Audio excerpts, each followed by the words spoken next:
नमस्ते बच्चों, आज हम राम लक्ष्मण परशुराम संवाद की तीसरी चौपाई पढ़ेंगे। विहसी लखनऊ बोले मृदुबानी, अहो मुनिस महाबट मानी।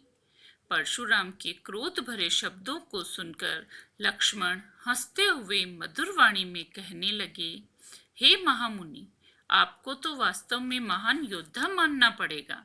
पुनि पुनि मोहि देखाव कुठारू, चहत उड़ावन फूके पहारू।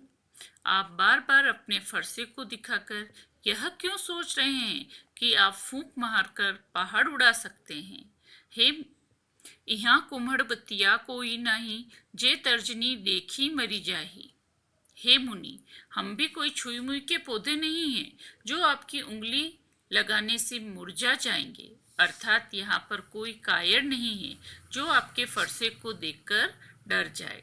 देखी कुठारू सरासन बाना, मैं कछु कहा सहित अभिमाना। मैंने आपका फरसा देखकर व अस्त्र शस्त्र धारण किए देखकर आपको वीर योद्धा समझा व कुछ बातें अभिमान पूर्वक कह दी। भृगुसुत समझी जनेऊ बिलो की, जो कछु कहो सहो रिस रोकी। आपकी यह जनेऊ बता रही है कि आप ब्राह्मण हैं, आप महर्षि भृगु के वंशज हैं। इसी कारण आपकी सभी उचित अनुचित बातों को मैं क्रोध रोककर सुन रहा हूँ। सुर महिसुर हरिजन अरुगाई, हमारे कुल इन्हीं पर न सुराई।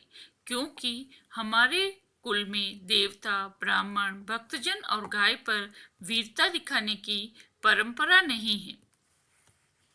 बधे पापू अपकीर्ति हारे, मारतहु पा परिये तुम्हारे। इसलिए अगर मैं आज आपको मारता हूँ तो मुझ पर पाप चढ़ेगा, और नहीं मारता हूँ तो अपयश की प्राप्ति होगी।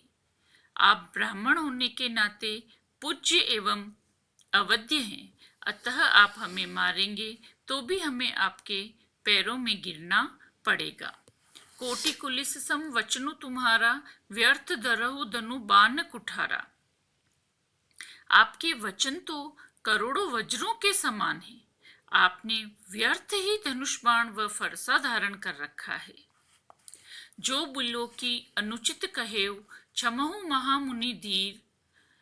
हे मुनिवर, आपके वेश को देखकर मैंने कुछ गलत कहा हो तो मुझे क्षमा कर देना, क्योंकि आप बड़े धैर्यवान और क्षमाशील हैं।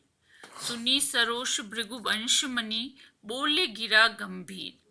लक्ष्मण के ऐसे व्यंग्यपूर्ण वचन सुनकर भृगुवंश के मणि रूपी परशुराम जी क्रोधित होकर गंभीर वाणी में कहने लगे,